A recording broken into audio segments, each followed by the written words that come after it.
أعوذ بالله من الشيطان الرجيم.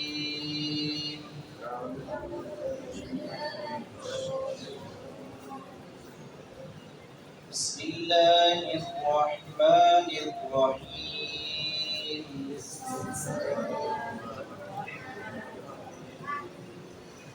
إنا أنزلنا عليك الكتاب للناس بالحق فمن اهتدى فلنفسه ومن ضل فإنما يضل عليها وما أنت عليهم بوكيل. اللہ رب العزت نے اس آیت کریمہ میں 43 نمبر جو آیت جس کی ہم نے تلاوت کی ہے، تو اس آیت کے اندر اللہ رب العزت نے رسول اکرم صلی اللہ علیہ وسلم کے ذمہ جو پیغام لگایا ہے، جو ذمہ داری آپ پر لگائی ہے کہ اس دعوت کو عام کرنا ہے، اللہ کی توحید کے پیغام کو عام کرنا ہے. تو رسول اکرم صلی اللہ علیہ وسلم نے اس کو عام کیا، شب و روز یہ کیا اور حق ادا کر دیا. آپ صلی اللہ علیہ وسلم نے رسالت کا حق ادا کر دیا. تو اب جو لوگ ایمان لے آئے تو ان کا اپنا ہی فائدہ ہوگا، یا قیامت تک جو ایمان لائیں گے ان کا اپنا ہی فائدہ ہوگا. رسول اکرم صلی اللہ علیہ وسلم کی ذات کے لیے کوئی نقصان نہیں ہے، اللہ رب العزت کی ذات کے لیے کوئی نقصان نہیں ہے، اللہ کے کسی دوسرے تیسرے کسی کے لیے بھی نقصان نہیں. وہ اپنا فائدہ کرے گا تو اپنا ہی، نقصان کرے گا تو اپنا ہی، بگاڑ پیدا کرے گا تو اپنے لیے، اپنی آخرت یا تو بہتر کرے گا یا برباد کر لے گا.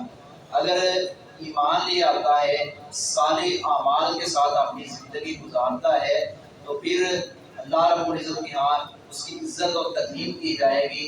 اگر وہ ایسا نہیں کرتا، ایمان تو لے آتا ہے صالح اعمال نہیں کرتا، یا صالح اعمال کرتا ہے ایمان نہیں لاتا، محروم رہتا ہے ایمان سے، تو اس کے ایمان کا یا اس کے صالح اعمال کا کوئی فائدہ نہیں ہے. اللہ رب العزت کو یہ دونوں چیزیں مطلوب و مقصود ہیں. تو جو کوئی ایسا کرے گا، گمراہی کے راستے پر چلے گا، وہ خود اپنے ساتھ فریب کر رہا ہے. وہ بھول میں نہ رہے، وہ خوش فہمی میں نہ رہے کہ پتہ نہیں میں نہیں کر رہا تو شاید پتہ نہیں کیا اپنا. تو اللہ رب العزت کو محتاج ہی نہیں ہے کسی کو. اللہ رب العزت نے یوں بھی فرمایا، حدیث قدسی ہے کہ اول و آخر تمام انسان اور جن جمع ہو جائیں اور سارے اللہ کی تعریف شروع کر دیں، سارے اللہ کی تقدیس بیان کرنی شروع کر دیں، تو اس سے اللہ کی شان میں کوئی اضافہ نہیں ہوگا. اور اگر سارے جو ہے وہ نہ بھی کریں تو پھر بھی اللہ کی شان میں کوئی کمی نہیں ہوگی، نہ اضافہ نہ کمی، کرے گا تو اپنا ہی فائدہ. وہ اللہ رب العزت نے یہ واضح فرما دیا ہے. اور نبی صلی اللہ علیہ وسلم کی بعثت کا مقصد یہی تھا کہ لوگوں کو یہ پیغام پہنچانا ہے. منوانا آپ کا کام نہیں ہے، یہ ہدایت دینا آپ کے اختیار میں نہیں ہے. ہدایت دینا تو عرش والے رب عظیم کے اختیار میں ہے. اِنَّکَ لَا تَهْدِی مَنْ أَحْبَبْتَ، پیارے نبی آپ اس کو ہدایت نہیں دے سکتے، ہدایت آپ کے اختیار میں نہیں ہے. ہدایت جس کو چاہے اللہ ہدایت عطا فرماتا ہے. اِنَّا بلا شبہ ہم نے انزلنا نازل کیا علیکہ آپ پر الکتاب کتاب.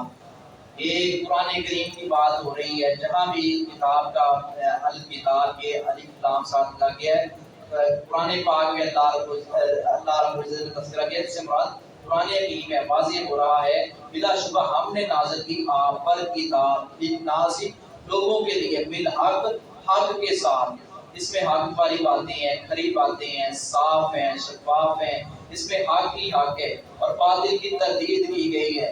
اس میں یہ بتایا گیا ہے کہ صراط مستقیم کون سا اور شیطانی ہتھ کنڈے کون سے ہیں. یہ وہ واضح کتاب ہے. فمن اهتدى، فمن پھر جس نے اهتدى ہدایت پائی، فلنفسہ تو اپنے ہی لیے ہدایت پالی ہے تو اس نے اپنا ہی اچھا کیا ہے، اس نے کسی کا کوئی اچھا نہیں کر لیا. ومن ضل، اور جو